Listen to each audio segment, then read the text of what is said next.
మొన్ననే మత్స్యకారులకి 258 కోట్లు ఏదైతే వేట నిషేధ సమయానికి వృత్తి కూడా ఇచ్చాం. రేపు జూన్ 12 పాఠశాలలు తెరిసేలోగా తల్లికి వందనం కింద పిల్లల తల్లిదండ్రుల అకౌంట్లలో డబ్బులేయాలని ఈరోజు పాలిట్ బ్యూరో నిర్ణయం చేశాం.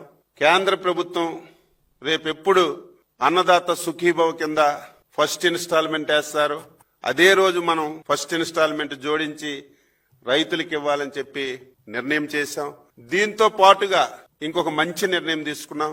రేపా ఎల్లుండా 10 రోజుల్లో రాష్ట్ర ముఖ్యమంత్రి గారు, జాతీయ పార్టీ అధ్యక్షులు ఈ 12 మాసాల్లో ఏ నెలలో ఏ సంక్షేమ పథకం ఇస్తాం, ఏ తారీఖుని ఇస్తాం అనేది ఒక సంవత్సరం క్యాలెండర్ కూడా వీలైనంత త్వరగా ముఖ్యమంత్రి గారు సంక్షేమ పథకాలు ఏదైతే సూపర్ 6లో గాని ఏదైతే మనం హామీలు ఇచ్చామో ఒక్కొక్క మంత్ ఒక్కొక్క సంక్షేమ పథకాన్ని అమలు చేయాలని 12 మాసాల క్యాలెండర్ కూడా వీలైనంత తొందరగా ఇస్తామని చెప్పి సందర్భంగా తెలియచేస్తున్నాను.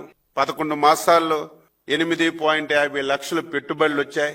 అవన్నీ అమలు జరిగే విధంగా మనం అనుకున్నటువంటి 20 లక్షల ఉద్యోగాలు ప్రతి ఒక్కరికి ఇవ్వాలి.